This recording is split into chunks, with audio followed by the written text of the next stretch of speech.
alerting, monitoring, and now I'm working on networks. And outside of school and work, I do have a bit of a life. So I enjoy running. I'm into fitness.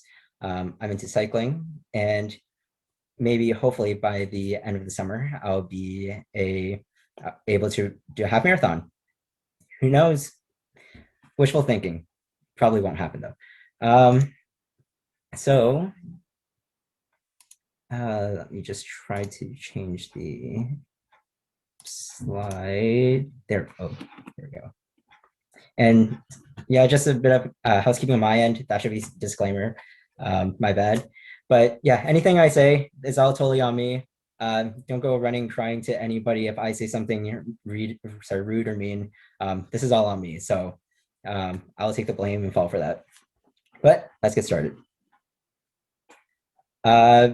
So I'm going to be talking about 5 points that I found useful in my university career. And hopefully you'll be able to use these points to help you find fulfillment and success in your journey. So my first point is fail fast. I'll be talking about these through stories. And for my first story, I'll be talking about when I started university. When I started university, I was in a program called Computing and Financial Management at the University of Waterloo,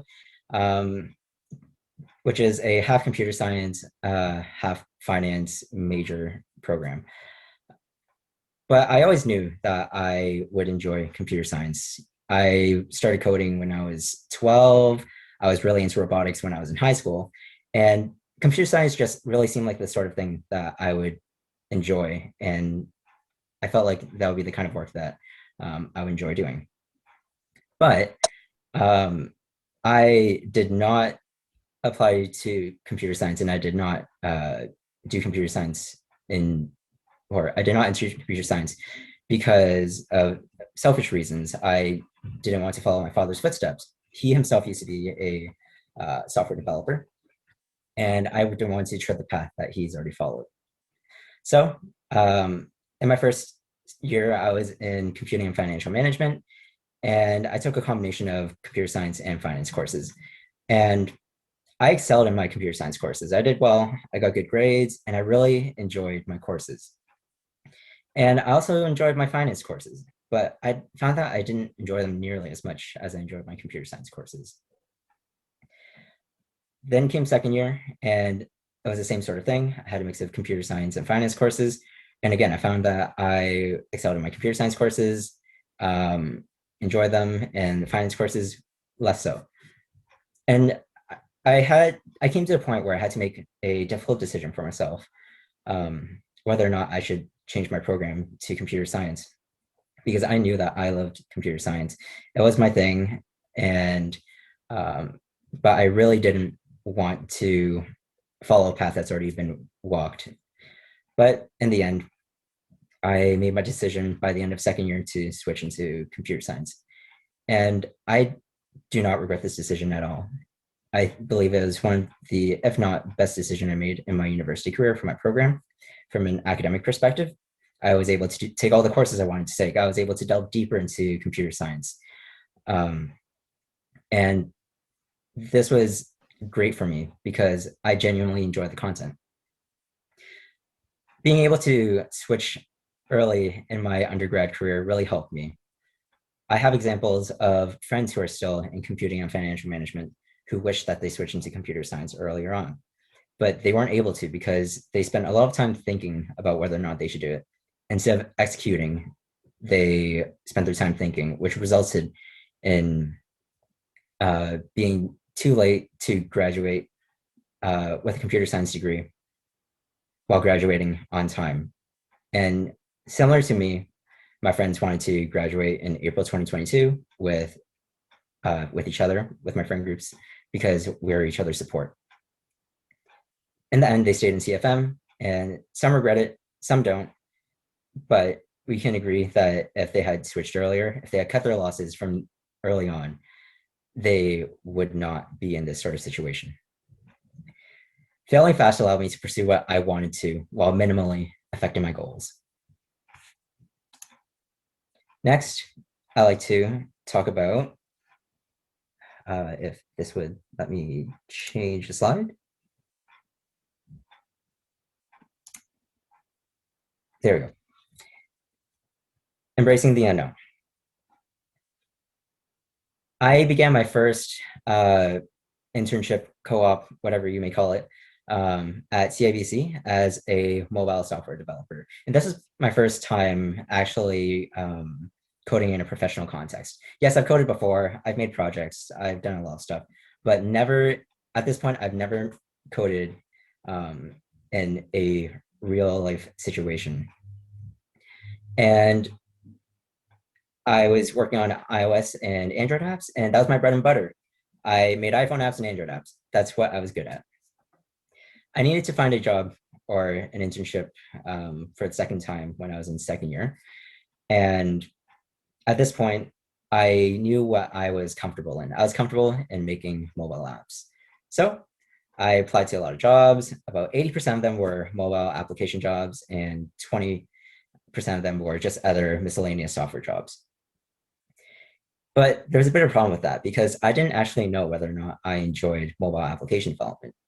And in fact, I didn't even know if I enjoyed coding because throughout my entire experience at CIBC, I was a bit on the fence of whether or not I enjoyed the work I was doing. Yeah, I applied to all these jobs that I felt I was comfortable in, even though I didn't know if I truly would enjoy them, whether or not I would learn anything valuable from them. So in the end, I decided to take the job at the non-mobile position, and I absolutely enjoyed that position. I loved it. I love working on the client-facing web app that I worked on, and given that, I was able to contrast that from my experience at CIBC, and I knew that I was not made for mobile application development. That was not what I enjoyed. And that really reinforced the idea that I enjoy coding. It really helped me find myself, and it really reinforced what I knew about myself and what I felt about myself. Embracing the unknown allowed me to have a broader scope, and this broader scope truly helped me realize what I enjoyed, and it helped me find what helped me discover things that I would not have found otherwise. And I'm still doing this to this day.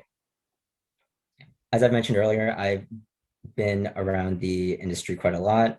I take different positions almost every single time I take a job, and it's been very eye-opening. I get to experience new things and find new things that I enjoy. Next, know your niche.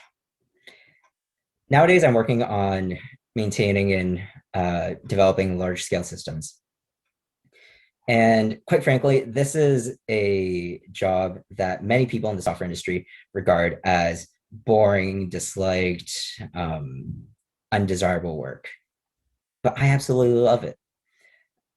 In fact, other engineers look down on this sort of work. And my old mentor told me that I should never try this line of work because aforementioned reasons. Boring, not the kind of thing that people would want to do. I tried it anyway. On my third internship, I tried working on large scale systems, working on the reliability of them, and I absolutely loved it. I went against the grain and I went against what other people have said. And by doing so, I found my niche. I found out what I was good at. And my niche is a bit like my superpower because I'm doing something that I love that other people don't like. And by doing this means, and because of this, it's quite frankly, it helped me find employment easier because if everybody hates my job and I'm the only one who likes my job, well, if I'm applying to a position, I'm going to have fewer people to compete against, which is really good for me. And that's the great thing about niches because when you're made for a role, when you're the expert in your field, it makes it much easier for you to enjoy the work that you do. And it makes it easier to find the sort of work that you find meaningful. Be selfish. And by be selfish, I don't mean go steal candy from the kid down the street because you want candy. What I mean is that you should do things for yourself because nobody knows you better than you know yourself, other than like Facebook and Google. But this is because everybody's situation is so different. You know, everybody has a different background, everybody has different opportunities, different complications in life. And everybody's unique in this regard. Because of this, nobody knows you as well as you know yourself. And because of this, you should be able to define what is valuable to you and what you want to work towards. I say you should work towards pillars in life that you can control, that you truly value. For example, I have several pillars, which include career growth, being able to help others when I can, contributing to society in a manageable manner. All of these are things within my control. All of these are things that I work towards to bring fulfillment into my life. You can have pillars that are completely out of your control, but I wouldn't recommend this because when these are out of your control and they're out of your grasp, you lose sight of what you truly wish to do. I can make my pillars, I don't know, make $1 billion a second, but you know, I am not able to control this. I'm not the one who's putting money into my pocket directly, so I'm not going to make that one of my pillars. A mentor once told me that when you do it for yourself, everything falls into place. When you do it for yourself, you get your own growth. Growth comes to you. Success follows. Fulfillment follows. Being selfish will help you. And ironically, it could also help others. And last, YOLO. And honestly, I only had 4 slides, but then 5 sounds like a better number than 4, so I chose to add this one. But this is a culmination of everything I just said. Everything I just said leads up to this. Fail fast. Life is short. And when you fail fast, you make time for more moments in your life to achieve what you want to achieve. Embrace the unknown. Being afraid of change is okay, but accepting change with grace is what's key. And when you accept change, the one life that you have to live becomes more manageable. Know your niche. You know or love something that few others do. So you should use it to your advantage and get the most you can out of your life. Be selfish. You can please others, but stick to your values first so you can maximize your fulfillment and maximize what you would like to do in your life. Everything I mentioned has helped me through my journey, and I hope it can help you through yours. I gain fulfillment, and I'm happy with what I've achieved in my life. And I hope that what I've said will help you bring fulfillment and happiness in yours. Thanks for listening.